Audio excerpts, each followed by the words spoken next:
राम राम मंडळी, तर नवीन एका ब्लॉकमध्ये तुमचं सगळ्यांचं स्वागत मित्रांनो. आता जवळजवळ दुपारचे 12 वाजत आलते आणि आपण चालू विहिरीकडं. आपण जाऊन जरा मोटर चालू करू आणि आपलं घास गवतालाही पाणी इथे देऊन घ्यायचं आहे. म्हणत चला व्हिडिओला आपलं स्टार्ट करा. ऊन इतकं बेकार लागाली का नाही काय सांगूच नका, कारण आता उन्हाळ्याचे दिवस चालू झालते त्यामुळे ऊन लागाली भरपूर.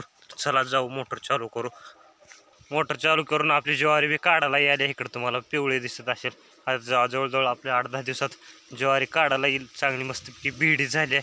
ह्याला आपल्या ज्वारीला जवळजवळ 4 पाणी मित्रांनो पूर्णपणे फिरली. ती पाणी भरपूर कमी आहे तरी बी कसं तर आपलं अब्दस दिलं केलं तर 4 पाणी झालती. तर आपली ज्वारी 8-10 दिवसात काढायला येईल. तर तुम्हाला मी पाठीमागल्या कॅमेराने दाखवतो बघा. द्रवास कंस पडली ते ज्वारीला आलं वाळाली. आता येईल 8-10 दिवसात मस्तपैकी काढायला. तर का आपल्या मग घरच्या घरी थोडं थोडं काढू. तर आहे का कसं का पांढरे शिपट दिसायला आहे का. हो आहे का, हाय बऱ्यापैकी भरपूर बऱ्यापैकी मस्त कंस पडली ती आणि 8-10 दिवसात येईल काढायला. तर माशी झाल्या ज्वारी एकंदरीत. तर चला जाऊन मोटर चालू करू. मोटर चालू करून आपण तुम्हाला विहिरीत आमच्या पाणी किती आहे ते बी दाखवतो.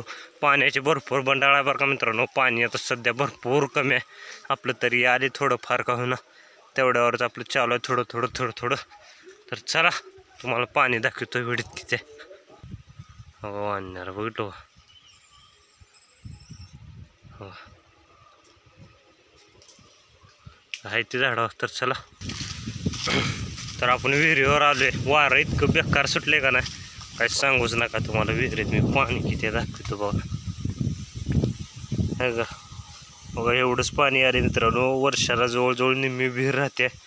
तर आता एवढंच पाणी आहे यंदा. आहे का यंदा उन्हाळा शेत जाणं भरपूर कठीण आहे, कारण पाणी बी पुरतं का नाही असं वाटाले. वर्षाला अशी निम्मीची जवळजवळ विहीर राहते.